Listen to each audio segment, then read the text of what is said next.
नमस्कार, news track के Y factor में आपका स्वागत है। मैं हूं योगेश मिश्र। भारत की आज़ादी को लेकर के जरूर आपके पास कोई न कोई जानकारी होगी, पर दुर्भाग्य यह है कि भारत की आज़ादी को लेकर के, देश के बंटवारे को लेकर के महात्मा गांधी को गाली देने वाले सच्चाई को जानने और समझने को तैयार ही नहीं है। उनका कहना है कि महात्मा गांधी के चलते देश का बंटवारा हुआ, भारत की आज़ादी इन शर्तों पर नहीं ली जानी चाहिए थी। लेकिन आज हम आपको उन लोगों के बारे में बताते हैं जो माउंटबेटन प्लान के हिस्सा थे। माउंटबेटन प्लान भारत की आज़ादी से जुड़ा हुआ वो प्लान है जिसमें भारत और पाकिस्तान के बंटवारे की बात अंतर्निहित थी। 2 जून 1947 को उस समय के वायसराय लॉर्ड माउंटबेटन के मकान, जिसे आज राष्ट्रपति भवन कहते हैं, उसमें हुई बैठक में महात्मा गांधी शामिल नहीं थे। केवल भारत और पाकिस्तान के कुल 7 लोग शामिल थे, जिसमें 3 हिंदू पक्ष के थे, 3 मुस्लिम पक्ष के थे और 1 सिख पक्ष के थे। गांधी को इस बंटवारे और इस आज़ादी की काफ़ी बात सूचना मिली। भारत के अंतिम वायसराय लॉर्ड माउंटबेटन ने आज़ादी देने और बंटवारे का एक प्लान बनाया था, उसे ही माउंटबेटन प्लान के नाम से जाना जाता है। लॉर्ड माउंटबेटन की बैठक में जो नेता शामिल हुए थे वे सब के सब 2 सितंबर 1946 को गठित अंतरिम सरकार की एग्जीक्यूटिव काउंसिल के सदस्य थे। लॉर्ड माउंटबेटन इस काउंसिल के अध्यक्ष थे। इन 7 नेताओं में 3 भारतीय कांग्रेस का प्रतिनिधित्व कर रहे थे, 3 मुस्लिम लीग का और 1 सदस्य सिख समुदाय का प्रतिनिधित्व कर रहा था। ये नेता थे अब्दुल रब निश्तार, सरदार बलदेव सिंह, आचार्य कृपलानी, सरदार पटेल, जवाहरलाल नेहरू, लॉर्ड माउंटबेटन, मोहम्मद अली जिन्ना और लियाकत खान।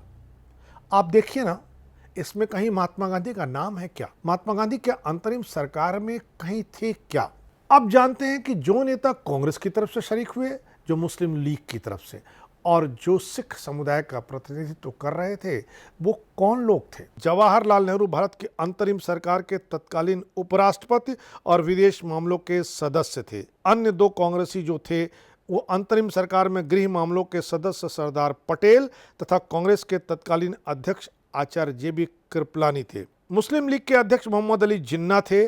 दूसरे लियाकत अली खान थे, जो तत्कालीन अंतरिम सरकार के वित्त सदस्य और लीग में नंबर 2 के नेता माने जाते थे। तीसरे अब्दुल रब निश्तार तत्कालीन अंतरिम सरकार में सदस्य डाक थे। सिख समुदाय का प्रतिनिधित्व सरदार बलदेव सिंह ने किया था। उस समय वह उस सरकार के रक्षा सदस्य थे। इस गोलमेज मीटिंग में वायसराय के प्रमुख सलाहकार सर एरिक मीविल और वायसराय के chief of staff general lord Ismay भी थे। वायसराय के तत्कालीन संवैधानिक सलाहकार PV मेनन बैठक में उपस्थित नहीं थे, हालांकि वे योजना की मंजूरी लेने के लिए वायसराय के साथ इंग्लैंड गए थे।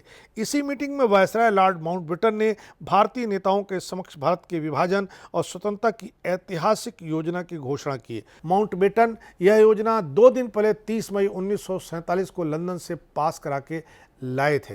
मीटिंग में नेताओं से कहा गया कि जब तक उन्हें अपनी अपनी पार्टियों से मंजूरी नहीं मिलती है, तब तक इस योजना को गोपनीय रखा जाए, इसका सार्वजनिक खुलासा न हो, और इस पर नेताओं ने अपनी सहमति भी जताई थी। कांग्रेस वर्किंग कमेटी ने 2 जून की रात को इसे मंजूरी दी। जिन्ना ने भी लगभग उसी समय लीग की परिषद की अग्रिम मंजूरी दे दी। इसके बाद 3 जून 1947 की शाम को इस योजना को सार्वजनिक किया गया, इसीलिए इसे 3 जून योजना भी कहा जाता है।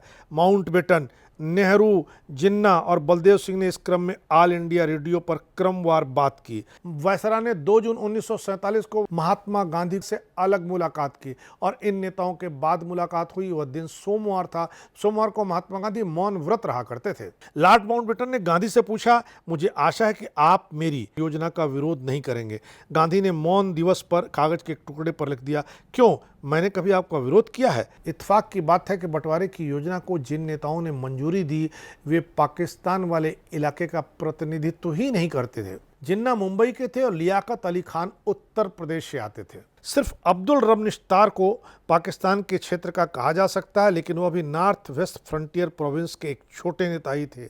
इस तरह हम देखें, जो लोग महात्मा गांधी पर इसका ठीकरा फोड़ते हैं, उन्हें इतिहास की किताबों में जाना चाहिए। उन्हें पता करना चाहिए कि कौन लोग सचमुच भारत की बंटवारे की शर्त पर आज़ादी लेने को तैयार थे। इस बार इतना ही। अगली बार फिर मिलेंगे किसी नए सवाल पर नए ढंग से बात करने के लिए। तब तक के लिए नमस्कार।